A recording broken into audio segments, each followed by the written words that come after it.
بڑی شاندار بات لکھی اعلیٰ حضرت بریلوی نے ملفوظات شریف میں. آپ فرماتے ہیں دو بڑے زبردست قاری تھے. تلفظ اچھا ہی ہونا چاہیے، لیکن اس کا یہ مطلب نہیں کہ پھر آپ سب پہ تنقید ہی کرتے رہیں.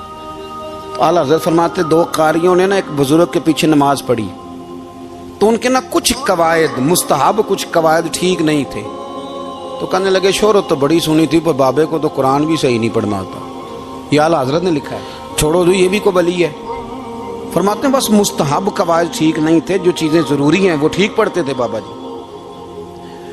اب ان دونوں نے تنقید کی دل میں، اور باہر نکل کے ایک دوسرے سے کہنے لگے یار کتنا سوچ کے آئے تھے پر یہ تو قرآن پاک بھی ٹھیک نہیں پڑھتے. اب موسم تھا تھوڑا سا ایسے ہی معتدل موسم تھا، نہ زیادہ گرمی تھی نہ زیادہ سردی تھی. قریب ایک جھیل تھی، کپڑے اتارے، تہمتیں باندھی اور جھیل میں گھس گئے نہانے کے لیے. ایک شیر آیا تو کپڑے اٹھا کے لے گیا. اب بندہ پانی میں کتنی کو دیر رہ سکتا ہے؟ موسم بھی معتدل تھا، بڑی گرمی میں بھی بندہ زیادہ نہیں رہ سکتا. ٹھٹھرنے لگے، پریشان ہو گئے، کانپنے لگے، جائیں تو کدھر جائیں، بڑے پریشان. اب شیر بیٹھا ہے سامنے اور پہاڑی کے اوپر وہ بیٹھا کپڑے لے کے. اعلیٰ حضرت فاضل بریلوی رحمۃ اللہ تعالیٰ علیہ فرماتے ہیں کسی نے جا کے بزرگوں کو بتایا کہ وہ آپ کے مہمانوں کے کپڑے لے گیا شیر. تو ٹھٹھر رہے. وہ بزرگ آئے اور آ کے نا تو شیر کو آواز دی، اللہ ہر مشکل دی کنجی یارو ہاتھ مردان دے آئی. شیر کو آواز دی، کہنے لگے ادھر آئے نا. وہ آیا تو ایک تھپکی دی. فاضل بریلوی نے حقوق والدین پہ لکھا، حقوق اولاد پہ لکھا، استاد کے حقوق پہ لکھا، شاگرد کے حقوق پہ لکھا. اعلیٰ حضرت نے پڑوسیوں کے حقوق پہ لکھا. فاضل بریلوی رحمۃ اللہ نے پیر اور مرید کے حقوق پہ لکھا. اعلیٰ حضرت نے شرطیں بیان کی مرید کس کا ہونا ہے، شرائط. فرمایا سب سے پہلے 4 شرطیں دیکھو پھر بیعت کرنا. پہلی بات یہ کہ وہ بندہ اتنا عالم ہے کہ ضرورت کے مسئلے بتا سکے، جاہل کی بیعت جائز نہیں. اور دوسرے نمبر پہ فرمایا یہ بھی دیکھو کہ اعلانیہ گناہ تو نہیں کرتا، ظاہری طور پر شریعت کا پابند ہے. تیسرے نمبر پر یہ دیکھو اس کا سلسلہ متصل ہے، باقاعدہ کسی سے مرید ہوا ہے، سلسلہ اوپر تک صحیح چل رہا ہے. اور فرمایا چوتھا یہ ضرور یاد رکھنا کہ خلیفہ مجاز ہو، کسی شیخ کامل نے اسے اجازت بھی اپنی مرضی سے نہ بن کے بیٹھ گیا ہو کہ مجھے تویز مل گئے ہیں، یہ نہ ہو. فرمایا ان چیزوں کو دیکھو اور پھر پوری پابندیاں لگائیں. کسی نے پوچھا پیر اور مریدنی کا پردہ ہے؟ تو اعلیٰ حضرت فرمانے لگے نبی پاک کی جو بیویاں ہیں نا وہ مومنوں کی مائیں ہیں، ان کو قرآن نے مائیں کہا ہے. تو اگر اس ماں کا بیٹے سے پردہ ہے تو پھر مریدنی کا پیر سے پردہ کیوں نہیں؟ فرمایا واجب ہے مریدنی کے لیے پیر سے پردہ کرنا، واجب ہے. آپ کو ایک بزرگ تھے، انہوں نے اپنے ہاں جلسے پہ بلایا. جب آپ پہنچے تو وہ عورتوں کو ننگے منہ تعویذ دے رہے تھے. آپ نے دور سے دیکھا تو واپس آ گئے. وہ دوڑے پیچھے، کہنے لگے مولانا کچھ تو خیال کریں، لوگ کیا سوچیں گے، ایسے چلے گئے. تو آپ فرمانے لگے شاہ جی آپ نبی پاک کی شریعت کا خیال نہ کریں تو میں آپ کا خیال کروں؟ شریعت اسلامیہ کا خیال نہیں کر رہے، بے پردہ عورتوں میں بیٹھے ہو. وہ کہنے لگے میں توبہ کرتا ہوں، آج کے بعد نہیں کروں گا. فرمایا پھر ہاتھ بڑھائیے، پھر میں آپ کے ہاتھوں کے بوسے لیتا ہوں. اس لیے کہ اگر آپ مان گئے ہیں تو پھر ہمارا اختلاف نہیں. ساری زندگی دین کی پہرے داری کی.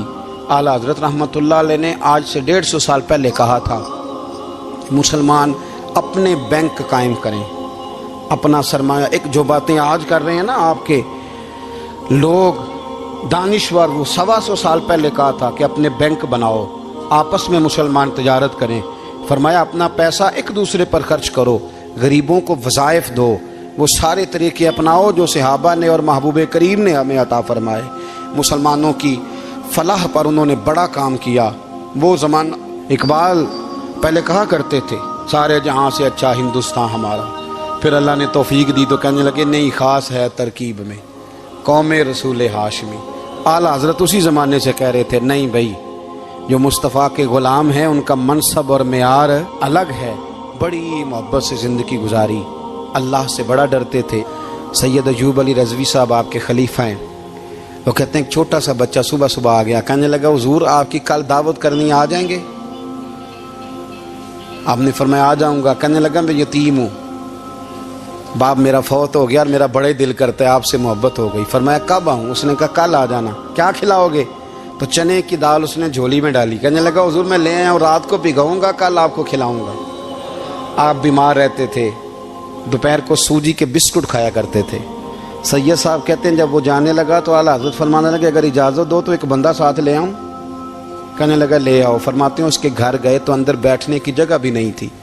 1000 کتاب کے مصنف، لاکھوں کروڑوں مریدوں کے پیر، امت مسلمہ کتنے بڑے لیڈر، کہتے ہیں اس نے نا باہر گلی کے باہر دروازے کے باہر چٹائی بچھا دی۔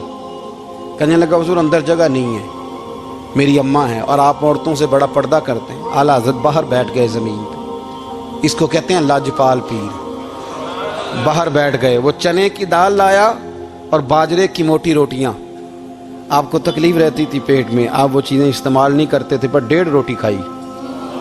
کھانے کے بعد کا جائیں، کہنے لگا نہیں میری اماں آگ جلا رہی ہے، چائے پی کے جانا۔ وہ چائے آئی، جو بندہ سڑک سے گزرتا حضور جہاں بیٹھنے فرمایا جاؤ کام کرو، دعوت ہماری ہے تمہاری نہیں، جاؤ اپنا کام کرو۔ وہاں بیٹھ کے کھانا کھایا۔ جب واپس نکلے تو اس بچے نے اجازت دی جائیے۔ واپس آئے تو کچھ چہرے پہ کمزوری کے آثار تھے، کچھ تکلیف پیٹ میں شروع ہو گئی۔ سید صاحب کہنے لگے حضور آپ نے کیا کیا، بیمار ہو جائیں گے۔ فرمانے لگے ایوب علی یار بیماری تو ٹھیک ہو جائے گی، پر تو نے دیکھا نہیں یتیم کا دل کتنا راضی ہو گیا ہے، کتنا راضی ہو گیا اس کا دل، کتنا وہ خوش ہوا ہے۔ اور فرمایا جب یتیم راضی ہوتا ہے تو اللہ بھی راضی ہوتا ہے، اللہ کے نبی بھی راضی ہوتے ہیں۔ بڑی پرہیزگاری والی زندگی گزاری۔ 3 باتیں ان کی زندگی کا اصول تھا۔ ایک فرماتے تھے تمسک بالدین کرو، مضبوطی کے ساتھ دین کو پکڑ لو۔ اور دوسرا فرماتے تھے جو اللہ رسول کے دشمن ہیں ان سے ہمیشہ بچو، جو ذرا بھی کہیں بے ادبی کرے اس سے پرہیز کرو۔